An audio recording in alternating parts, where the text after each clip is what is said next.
Bonjour, c'est un plaisir de vous retrouver pour cette session de la mi-journée. Le Centre d'information, de formation et d'études sur le budget a tenu hier une conférence de presse. La question salariale des membres du gouvernement était au centre des échanges. Et dans ce journal, nous parlerons de délinquance. Des présumés malfrats ont été présentés hier à la presse. Vous les verrez au cours de cette édition. Voilà pour les titres de ce 13h. Bienvenue à tous.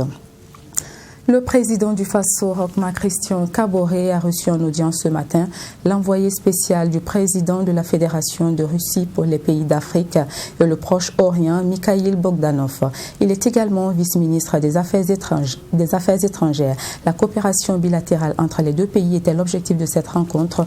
Écoutons l'invité russe à sa sortie d'audience. Nous avons très en détail discuté toutes les opportunités qui sont devant nous en ce qui concerne le renforcement des relations d'amitié qui ont été toujours, qui datent de longue date et qui ont été toujours basées sur le respect mutuel. Nous avons confirmé à M. le Président la volonté politique des dirigeants de la Russie de renforcer encore le dialogue entre les deux pays. Il existe déjà un mémorandum de coordination entre les ministères des Affaires étrangères pour les échanges diplomatiques. Nous sommes totalement soucieux de respecter ce mémorandum et de discuter en détail tous les aspects de l'agenda international et national entre les deux pays. Nous avons bien également touché sur l'aspect de la coopération économique et technique entre les deux pays et surtout pour définir surtout les axes d'actualité pour Moscou et pour Ouagadougou.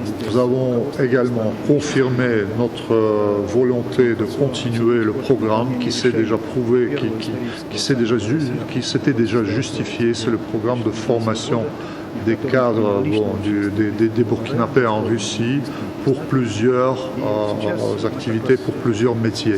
Un des objectifs principaux de cette visite était également de développer avec M. le Président, de discuter les décisions qui avaient été prises pendant le premier forum historique Russie-Afrique qui s'était tenu à Sochi en octobre 2019.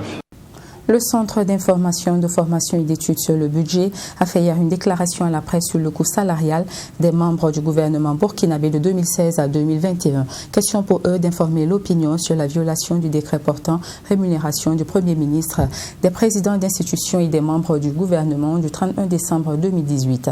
Abdulrahim Tapsoba, Chérif Yanogo, avec la voix de Samira Ouedraogo. Globalement, 4 milliards 354 millions. 811. Plus de 2 milliards de francs CFA, c'est la somme majorée sur le salaire des ministres du premier mandat du président Kaboré de 2016 à 2020. C'est ce qui ressort de la déclaration du Centre d'information, de formation et d'études sur le budget CIFOWEB sur le coût salarial des membres du gouvernement de 2016 à 2021. Un cumul de trop selon le CIFOWEB. En considérant donc la période 2016-2020, durée du premier mandat du régime actuel, le montant total des trop perçus de salaire au regard des dispositions du décret montre donc que 2 milliards 90 millions 741 505 francs CFA ont été donc trop perçus.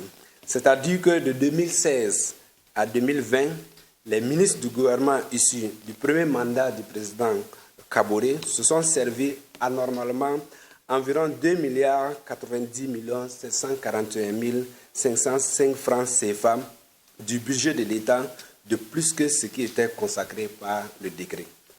Au regard des violations du décret sur la rémunération des membres du gouvernement constatées par le CIFOWEB, les conférenciers appellent les acteurs attachés au principe de la bonne gouvernance à une prise de conscience. Ainsi, selon cette organisation de la société civile, si le paiement des membres du gouvernement avait respecté les normes, durant la période de 2016 à 2020, le manque à gagner pourrait être utilisé pour la réalisation de plusieurs infrastructures au profit des populations. Ce montant de trop perçu servi aux membres du gouvernement constitue un manque à gagner ou une renonciation à la réalisation d'infrastructures sociales au profit des populations. Ainsi, dans l'hypothèse du respect du décret portant rémunération des membres du gouvernement, 69 blocs de 3 salles de classe ou 38 CG ou encore 67 maternités ou 272 dépôts MEG auraient pu être réalisés avec le cumul de trop perçus de salaire de 2016 à 2020.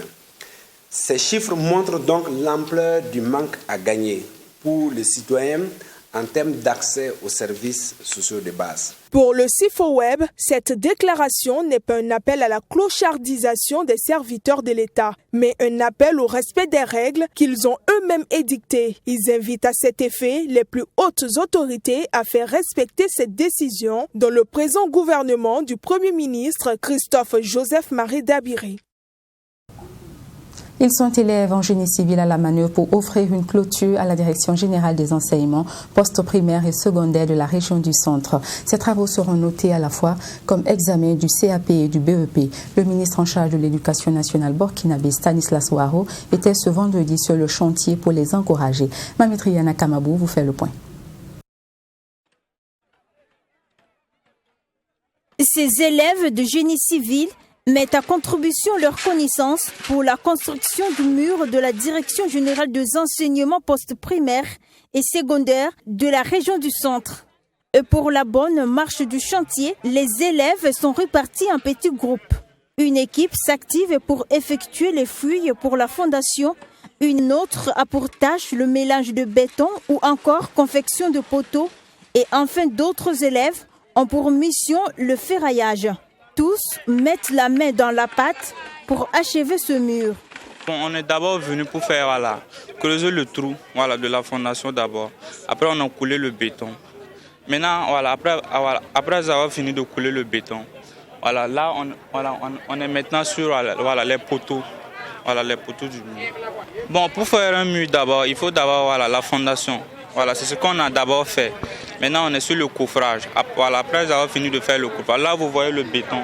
Après, on va faire le béton d'abord, coffrer, et puis maintenant, mettre les armatures. Après avoir fini de mettre les armatures, on va couler le béton. Cette initiative est de premier responsable des établissements professionnels de Ouagadougou. La construction de ce mur est un exercice pratique qui sera noté par les enseignants. Des notes qui vont également servir pour l'examen du CAP et du BEP en génie civil. Cette nouvelle méthode bénéficie de l'accompagnement du ministère en charge de l'Éducation nationale. C'est utiliser à bon escient donc les peu de ressources que nous avons, mais faire en sorte aussi que ces ressources-là permettent la formation pratique de nos élèves qui sont inscrits en FTP. Et c'est pour ça que je suis venu encourager, dire ma satisfaction pour le projet qui a été mis en place, encourager les acteurs et les élèves et montrer que nous n'avons pas d'autre choix que d'investir, même si nous avons des ressources limitées, dans l'enseignement et la formation technique. C'est beaucoup plus cher, j'ai dit 100 fois plus.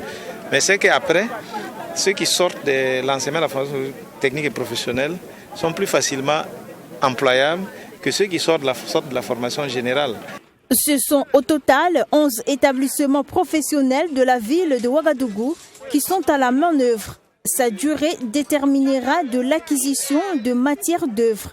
Cette méthode permet aussi au ministère de l'Éducation nationale d'économiser de ressources financières. Le ministère de l'Agriculture, des Aménagements hydro-agricoles et de la mécanisation a signé une convention avec la Confédération paysanne du Faso ce 12 février 2021.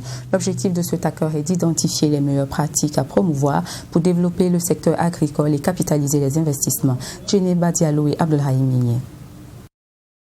Chaque année, le gouvernement et ses partenaires techniques et financiers injectent plus de 230 milliards de francs CFA dans le secteur agricole, selon le ministre en charge de l'agriculture. Pourtant, les différents acteurs restent insatisfaits car, selon le ministre, les investissements ne produisent pas les résultats escomptés. La présente convention va permettre à la Confédération paysanne du Faso de réfléchir pendant 3 mois afin de trouver les meilleures pratiques pour capitaliser les investissements. Quelles sont les bonnes pratiques et les leçons qui peuvent faire avancer notre agriculture? Ce n'est que ceux qui peuvent le dire, ce sont les producteurs. C'est pourquoi nous avons signé cette convention pour nous permettre de pouvoir identifier les meilleures pratiques, les plus efficaces, pour que quand nous allons investir, que nous investissons pour avoir un plus grand impact rapidement au profit des communautés, pour transformer structurellement notre agriculture et pouvoir aller vers la sécurité alimentaire, je dirais la souveraineté alimentaire.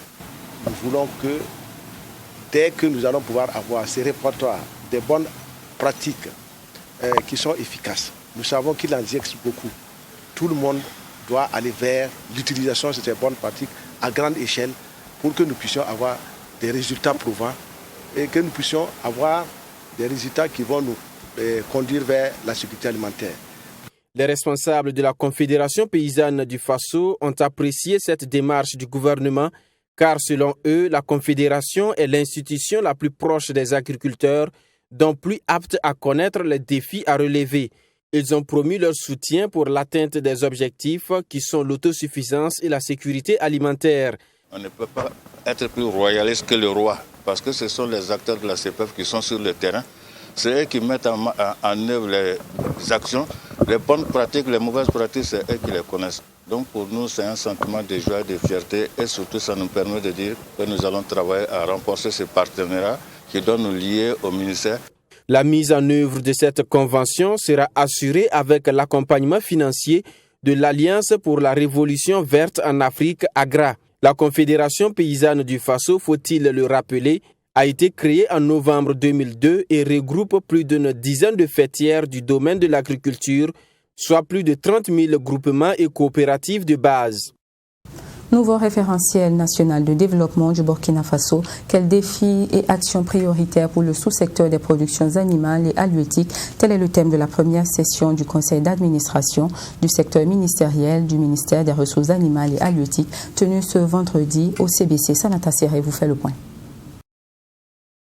Ce conseil d'administration du secteur ministériel du ministère des Ressources animales et halieutiques est consacré à l'examen et à l'adoption des programmes d'activité 2021 et du plan d'action 2021-2023. Il s'agira aussi d'identifier les défis du secteur, ceux dans le but d'assurer une compétitivité des productions animales et halieutiques et d'accroître les revenus des acteurs de ces filières. Pour ce premier CACEM de l'année 2021, nous avons inscrit comme thème la programmation des activités au cours de cette année 2021 et le plan d'action opérationnel 2021-2023. En 2020, beaucoup de réalisations ont été faites au sein de ce ministère et nous allons travailler à consolider en tout cas ces réalisations qui ont été faites au cours de l'année 2020 et dans le sens de l'accroissement des productions animales et dans le sens également de la professionnalisation des différentes filières et également dans le sens de la sécurisation et de la gestion durable en tout cas de nos zones pastorales. Donc tellement de défis que nous avons en tout cas au cours de cette année à relever. À travers ce thème, nouveau référentiel national de développement du Burkina Faso, quels défis et actions prioritaires pour le sous-secteur des productions animales et halieutiques à l'horizon 2025, le ministère des Ressources animales et halieutiques entend jouer sa partition dans la rédaction de ce référentiel en cours d'élaboration. Pour nous, dans le sous-secteur de l'élevage et de production animale, il est question pour les acteurs, que ce soit les acteurs du ministère, les organisations professionnelles, nos partenaires, les ONG, de réfléchir déjà quelle pourrait être la contribution du sous-secteur de production animale et halieutique à l'élaboration de ce nouveau référentiel. Donc c'est pour donner notre participation également dans la rédaction de ce nouveau référentiel. Il est attendu des participants à ce KCM des échanges fructueux et des propositions palpables en guise de contribution à l'élaboration du prochain référentiel de développement. Était également présent à ce KCM 2021 du ministère des Ressources animales et halieutiques, le ministre de l'Agriculture et celui de l'eau et de l'assainissement. Le maire de l'arrondissement 4 de la ville de Ouagadougou, Anatole Bonkungo, et ses collaborateurs ont remis du matériel médical et d'hygiène au district sanitaire de Nongre-Massom. C'était ce jeudi 11 février dans l'enceinte de la mairie. Les détails avec Myriam Sessouma et Fatima Tanikema. 38 lits de mise en observation et de matelas, 16 boîtes d'accouchement, 12 boîtes de pansement, 12 boîtes de petite chirurgie, 32 potences et des bidons de savon liquide constituent la donation dont a bénéficié les formations sanitaires de l'arrondissement 4 de la ville de Ouagadougou. Un geste de la mairie au profit des populations.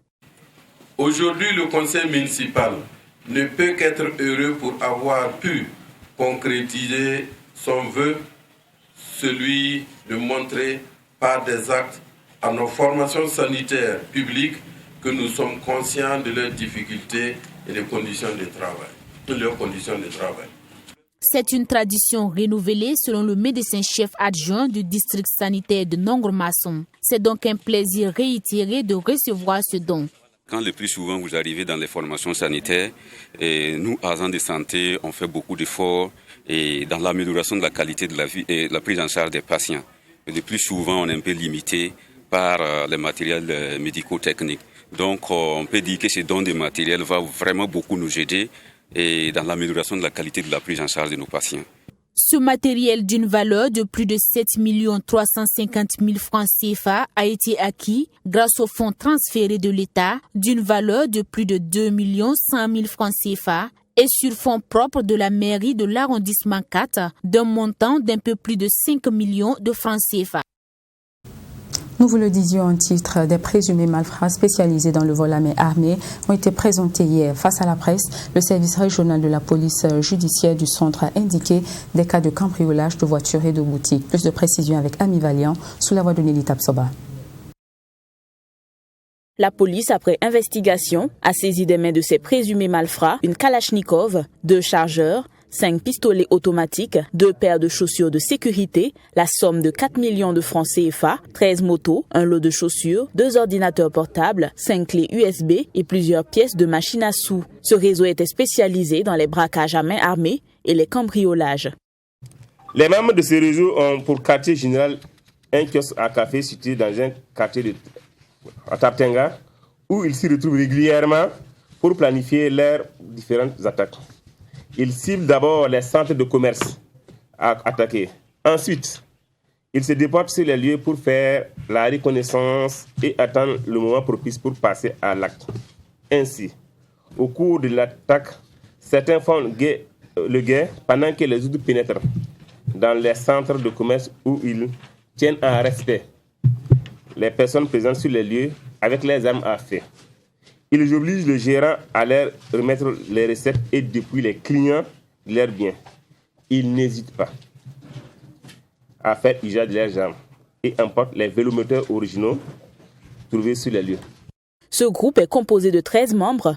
9 d'entre eux ont été appréhendés, parmi lesquels un personnel de défense a relevé le chef du service régional de la police judiciaire du centre. Les 4 autres membres sont toujours en cavale. Cette arrestation constitue un soulagement pour les victimes qui ont pu entrer en possession de leurs biens. Le samedi matin, 6h du matin, ils sont venus me braquer. Donc, ils ont pris mon sac parti. J'avais l'argent là-bas avec mes documents. Voilà, donc c'est ça. L'argent là, c'est 350 000. Le service régional de la police judiciaire du centre invite ainsi les populations à la vigilance et à une franche collaboration avec le personnel de défense afin de mieux lutter contre le grand banditisme qui sévit dans le pays. Et c'était la dernière information de cette session. Nous vous remercions de l'avoir suivi. Passez un agréable week-end en compagnie de nos programmes.